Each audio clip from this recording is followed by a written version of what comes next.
Okay, this is lesson 1, classifying angles as part of our geometry chapter, and we will get started right away with a little bit of vocab. So, vocabulary, there are two kinds of angle pairs that we are going to talk about today. These are vertical angles and adjacent angles. And I'll tell you right now, vertical angles are way more important and more powerful than adjacent angles. So definitely make sure you understand everything going on in your vertical angles definition here. Vertical angles are formed when two lines intersect and it looks like an X. Okay, I have an example of just what I'm talking about here. I've got a line and another line and they intersect, it makes an X, and we have 4 angles that come out of that. And that's the setup for vertical angles. These angles exist when those two lines intersect. They sit across from each other and they are always congruent. So let's start there. First things first, let's identify them. Vertical angles in this diagram are angle 1 and angle 3. They are vertical angles. They sit across from each other. And then there's this other piece of information here. It says they are congruent. So by that note, I want you to write this symbol. It looks like an equal sign with a squiggle on top. That's the congruency sign. It's also sometimes written like this. So if you see either way, it means the same thing. It means congruent. And congruent means that they have equal measurements. So if angle 1 is 105 degrees, angle 3 is also 105 degrees. Okay, and that happens when these two lines intersect in an X. We also have another pair of vertical angles. It's the other two angles that sit across from each other, angle 2 and angle 4. So same thing here, they sit across from each other and they are congruent, which means if angle 2 is 75 degrees, then angle 4 is also 75 degrees. Vertical angles, very powerful, very important, something very, very helpful to us throughout the rest of this chapter. Now, let's talk about adjacent angles. Adjacent angles are nice, but they're not really that special. They share a vertex. They share a ray. Okay? They do not overlap. They're not typically congruent. So, basically, they're next door neighbors. So, angle 1 and angle 2 are adjacent angles. That's it. Doesn't mean they're equal. Doesn't mean they're congruent. It means nothing except for the fact that they are next door neighbors. Another pair of congruent angles, I'm sorry, not congruent, pardon me, adjacent angles share a ray, share a vertex, angle 2 and angle 3. They are adjacent angles. Doesn't mean they're congruent, just means that they sit next to each other. Big deal, right? Another pair of adjacent angles, angle 3 and angle 4. Again, next door neighbors. Nothing special. And our last pair of adjacent angles, let's use yellow here, are angle 1 and angle 4. They share a ray, they share a vertex, that's all. So just something for you to know. That's what they're called when they're right next to each other, but it does not mean that they are equal. That's why vertical angles are way more important, because they are actually equal every single time. So let's do a couple example problems here. It says, name an angle that is vertical to angle AOD. I lost my angle marks here. I don't know what happened to that. I'm going to fix that quick.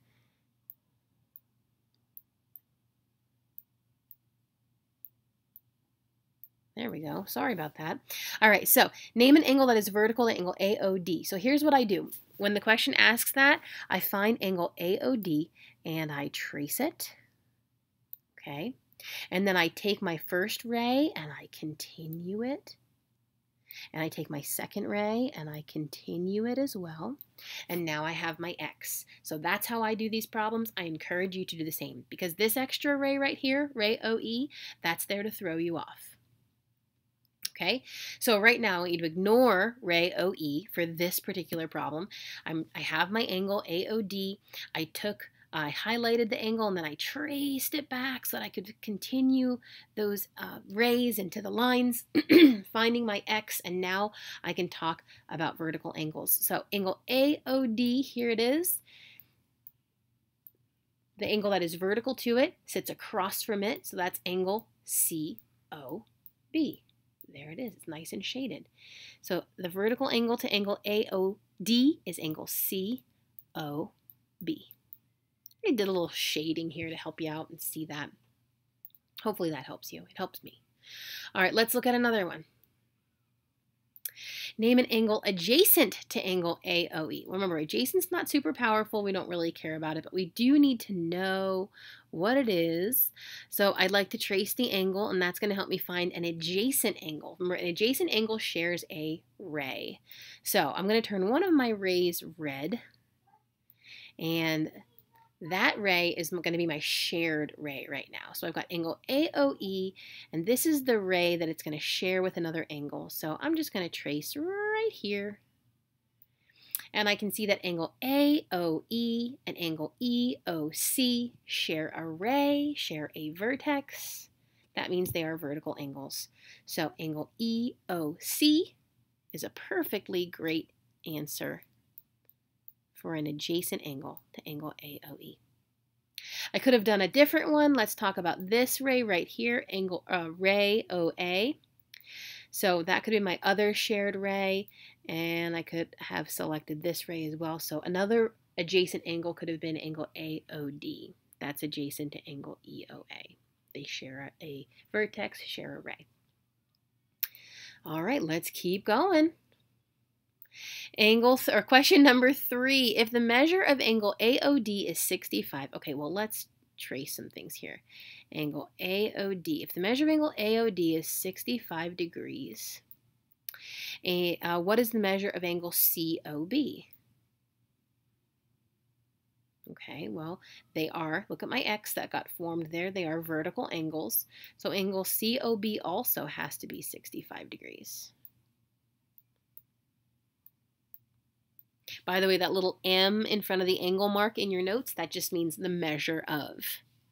Last one, number 4, if the measure of angle, let's clear this out, sorry.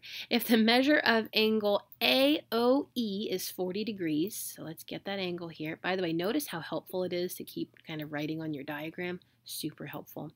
If the measure of angle AOE is 40 degrees and the measure of angle EOC is 65 degrees,